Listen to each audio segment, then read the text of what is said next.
"She's not my daughter," my mother told the event coordinator, loud enough for the entire lobby to hear. "She's just the person who drove me here." I was standing right beside her. I had on my conference lanyard. My name was printed on it in bold black letters, right above my title. The coordinator had been looking directly at me, and my mother, in her new cream blazer that I had paid for, holding the clutch purse I had bought her for Christmas, smiled like she had just made a charming little joke. She hadn't. I know how that sounds. I know what you're thinking. You're thinking, what kind of mother does that? And I've been asking myself the same question for 38 years. But let me back up, because this story doesn't start in that hotel lobby in downtown Toronto. It starts in a split-level house in Mississauga with a girl who was very good at being quiet. My father worked in insurance, not the glamorous kind. He sold life policies out of a strip mall office on Ontario Street, and he came home every evening smelling like coffee and hand sanitizer. He was a gentleman, the kind who kept his promises. He coached my brother's hockey team on Saturday mornings, even when he was exhausted. He showed up to every single school concert I ever had, even the ones where I was in the back row of the choir, and you couldn't really see me unless you knew where to look. He always knew where to look. My mother was different. Not cruel. I want to be fair about that. She wasn't the kind of mother who said terrible things on purpose. She was the kind who made you feel, very quietly, over a long period of time, that you were slightly less than everyone else in the room. She had a way of praising my brother in front of company, and then turning to me and saying something like, "You'll find your thing eventually."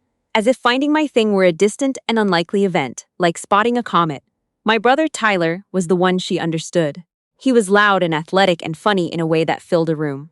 I was bookish. I stayed up late reading. I got into arguments with my teachers not because I was being difficult, but because I had actually read the source material and I disagreed with the interpretation. My mother called it being argumentative. My father called it curiosity. He used to bring me library books in paper bags like they were gifts, which they were. He died when I was 17. Heart attack. Fast. No warning. He was 51 years old and he left behind a life insurance policy that was barely enough to cover the mortgage for 2 years, a garage full of tools he'd been meaning to organize, and me, with an acceptance letter to the University of Toronto's Faculty of Medicine that I hadn't told anyone about yet because I was afraid of what my mother would say. She said, "How are we supposed to afford that? Not congratulations, not I'm proud of you, not your father would have loved this. How are we supposed to afford that?" I got a federal student loan. I got a provincial grant. I applied for every scholarship I could find, and I worked 30 hours a week at a hospital gift shop during my undergraduate years, which is how I learned that hospitals are a place where people show up in their worst moments and are desperate for kindness. That lesson stayed with me longer than most of what I learned in lecture halls. I didn't go home much during those years. There was always an excuse: exams, clinicals, shifts. The truth was simpler and sadder than that. My mother had a way of making me feel like my absence was an inconvenience, but my presence wasn't particularly valuable either. My brother lived 15 minutes away from her in Oakville by then, in a house she talked about constantly, and whenever I called, she found a way to pivot to something he had done or bought or accomplished. Tyler was a project manager at a construction firm. He did well. He married a woman named Sandra, who was pleasant in the way that some people are pleasant, smooth, surface level, not interested in going deeper than required. They had 2 kids. My mother babysat. My mother went to their house for Sunday dinners. My mother did not come to my medical school graduation. She said she wasn't feeling well. Later, from Tyler, I heard that she had gone to a farmer's market that same weekend with Sandra. I finished my residency at St. Michael's Hospital. I specialized in emergency medicine, which meant I worked nights, holidays, the hours when the rest of the city was asleep or celebrating. I stitched up people who had been in car accidents. I sat with patients who were dying and had no one else in the room. I made decisions in the span of seconds that I then had to live with for the rest of my life. I did not tell my mother what my job actually involved. She thought I worked in an emergency department, which she pictured as something like the waiting room: calm, administrative, occasionally stressful. I didn't correct her. There was no version of that conversation that ended well. What I did do, and this is the part I'm least proud of, was send money. Not constantly at first. It started small. My mother mentioned the furnace needed replacing, and I wrote her a check for $4,000. Then Tyler mentioned the car. Then there were the grandchildren's activities: hockey registration, a school trip to Quebec City, new equipment. It was never framed as asking. It was always framed as mentioning. "Oh, I don't know how we're going to manage the registration fees this year." Sandra was saying, "It's really expensive now, the gear alone is." I would write the check, or e-transfer the money. And my mother would thank me in a tone that suggested she had been expecting it. I told myself this was love. I told myself this was what family did. I had a stable income, they needed help, this was the logical thing. I had a colleague, a trauma surgeon, a woman who had grown up in Montreal and had a mother who called her every Sunday just to hear her voice, who used to look at me across the break room with this particular expression when I talked about my family. Not pity, exactly. More like recognition.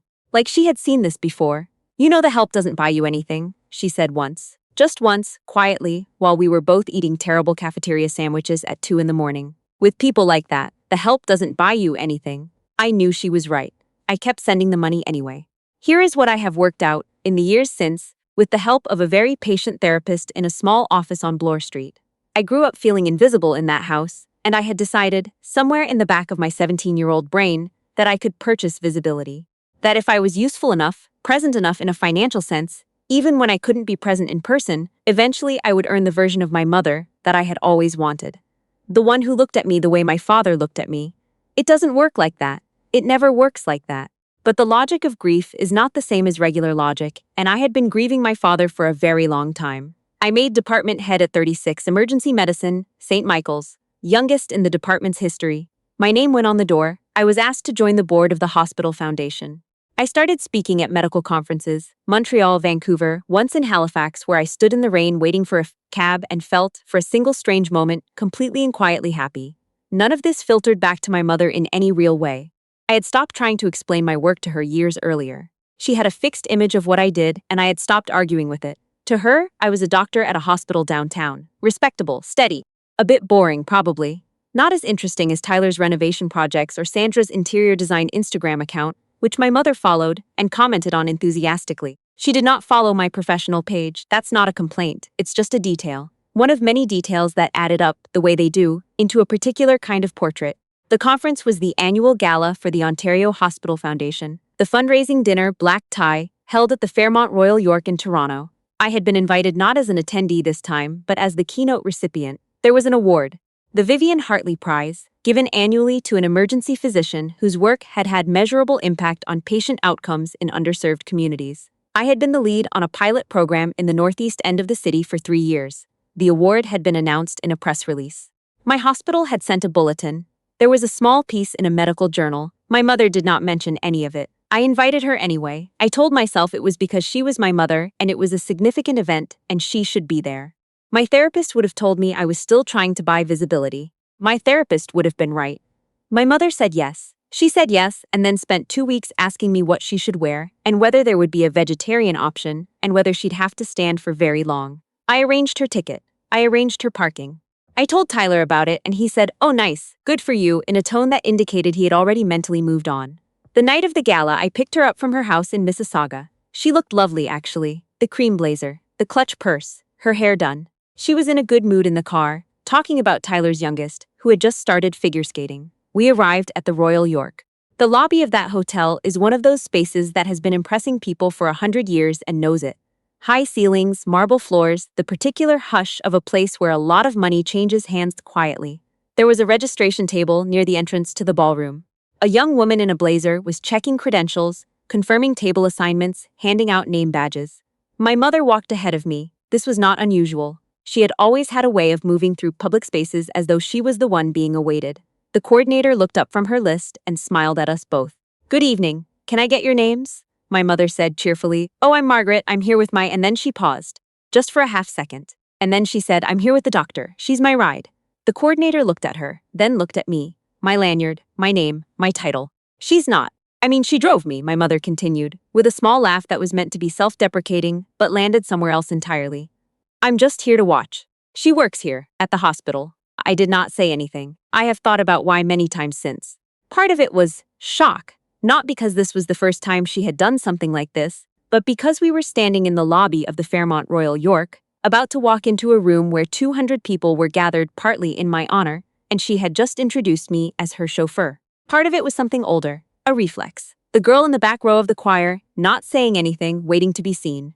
The coordinator looked down at her list. She found my name. I watched her eyes move from the name to the line next to it, the one that indicated my table assignment and my role in the evening's program. Her expression shifted. She looked up at me. "Dr. Harlow, we've been expecting you. You're at the head table." My mother went still. "If you'll come with me," the coordinator said, and her tone had changed in that particular way that happens when a professional recalibrates.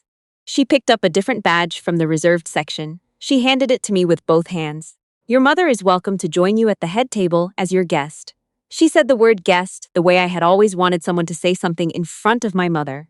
Not unkindly, just precisely. Your mother is the guest here. You are the reason we're all standing in this lobby. My mother was quiet as we followed the coordinator into the ballroom. I should tell you what happened in the years between finishing my residency and that night, because it matters. There was a winter. I was 31 when I worked 47 days without a full day off. There was a flu season that felt like a war. There was a night I spent 6 hours fighting to stabilize a man who had come in with no ID, no next of kin, no one waiting for him, and I sat with him afterward in a supply room and cried for about 4 minutes, and then washed my face and went back to the floor. There were good nights too. A teenager I treated for a head injury who sent me a card 2 years later from the university she was attending.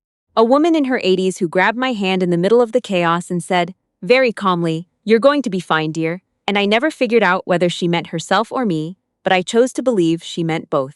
I was passed over for a department leadership role at 34, and I went home to my apartment in the annex and sat on the floor of my kitchen and ate takeout pho and called my college roommate, who talked to me for 2 hours and said nothing particularly useful but stayed on the phone, which was what I needed. I got the role 2 years later. I earned it by then in a way I'm not sure I had the first time. Through all of it, I kept sending the money home. Furnace, car repairs, a new fence after a storm, Tyler's youngest's hockey tournament travel costs. My mother's dental work, $4,000 one spring, the kind of thing benefits don't fully cover. I paid it in installments over 3 months. My mother thanked me by sending a text that said, "Thank you, dear," with a rose emoji. I had never told them what I made. They had never asked. I think my mother assumed I did fine but not exceptionally well, because I drove a practical car and I didn't own property in the city, and I hadn't redecorated my apartment in years. The truth was, I was saving aggressively. I had a financial advisor, a woman I trusted, who had put me on a disciplined plan years earlier, and I followed it with the same stubbornness I had applied to everything else in my life. I also gave to the hospital foundation every year, not a large amount at first, more as the years went on. I had never told my mother about the donation. I had never told her about a lot of things. The ballroom at the Royal York seats 400 people at full capacity. That night it held about 2/3 of that. Foundation donors, hospital board members, physicians from across the province, a handful of politicians, the people who make the decisions about where healthcare money goes in Ontario. There were round tables with white linen and small floral arrangements, the kind that are tasteful rather than impressive, a podium at the front, a projected slide that said, in clean serif font, Ontario Hospital Foundation Annual Gala. My mother sat beside me at the head table. She had recovered her composure by then. She was good at that, at smoothing over moments the way you smooth a wrinkle from a tablecloth. She talked pleasantly to the man on her other side, a radiologist from Hamilton who was on the foundation board. She complimented the flower arrangements. She did not ask me why I was at the head table. The dinner went by. Speeches from the foundation chair, from a donor who had lost her husband to a stroke and now funded research in his memory, from the hospital president. The kind of speeches that exist at these events, sincere, slightly long, occasionally moving. Then the host said my name. Dr. Claire Harlow, head of emergency medicine at St. Michael's Hospital, has spent the last 12 years doing work that most of us will never see and few of us could sustain. The Vivian Hartley Prize is given to the physician whose commitment to equitable, community-centered emergency care has most significantly shaped outcomes for patients who have the least access to the system. My mother turned and looked at me. I had stood up. I was walking to the podium. The room was applauding. She has not only led a pilot program in high-need communities across northeastern Toronto that reduced recidivism by 22%, but she has also personally mentored 19 residents over the course of her career, several of whom are now leading programs of their own. She gave this hospital a donation this past fiscal year that funded the expansion of those community initiatives, a contribution that the board voted to name the Hartley Harlow Fund. I heard my mother make a small sound. I don't know how to describe it. A breath that was also an understanding. I stood at the podium. The room was full and warm and a little too loud, the way rooms are when the applause is genuine. I said what I had planned to say, about the residents I had worked with, about the patients, about what it means to build something that outlasts you. I said that my father had taught me to show up even when no one was watching, and that I had tried to live by that. I didn't look at my mother when I said it. I looked at the back wall, but I heard the sound she made, again softer this time. When I came back to the table, she was very still. The radiologist from Hamilton leaned across her and said, warmly, "You must be so proud." My mother said yes, just the one word. Later, much later, when the dinner was winding down and most of the tables had thinned out, she touched my arm. I looked at her. Her eyes were wet. Not crying, she would not cry in public, she never had, but close. She said, Why didn't you tell me? I thought about that for a moment. I thought about the furnace check. I thought about how are we supposed to afford that. I thought about the farmer's market. I said, you never asked. She called me the next day. It was a Sunday morning. I was at my kitchen table with coffee and the newspaper, the actual paper kind, which I still subscribe to because my father used to read it on Sunday mornings, and I find it comforting. She called and I answered, and there was a pause before she said anything. I've been thinking, she said. I waited. I didn't know, she said. The program, the award, she stopped. You didn't tell me? No, I said. I didn't. Why not? I had thought about this. I had thought about it for more years than I could count, and I had talked about it more than I'd like to admit in that small office on Bloor Street. I knew the answer. I had known it for a while. It just took me a long time to be ready to say it out loud to her. Because telling you would have meant it mattered whether you approved, I said. And I couldn't afford that anymore. I couldn't keep needing something from you that you weren't able to give. She was quiet for a long time. Your father would have known, she finally said. He always knew what you were doing. Yes, I said. He did. I'm not him, I know. Another long pause. Outside my window a streetcar went by, the particular rumble of it, the sound I have lived with for 15 years in this city. I'm sorry, she said. Not performed. Not a prelude to something else. Just the two words, in a voice I didn't recognize because I had never heard her use it before. I didn't say it's okay because it wasn't entirely, and I have reached an age where I don't say things just to smooth over the moment. But I also didn't say nothing. I know, I said again. I appreciate you saying it. I want to be clear about something because I think it matters. I am not telling this story because I want you to see my mother as a villain. She is not a villain. She is a woman who grew up with her own set of limitations and her own particular grief and her own ideas about what children owed parents and what parents owed children, and some of those ideas were wrong, and it took a long time for either of us to say so out loud.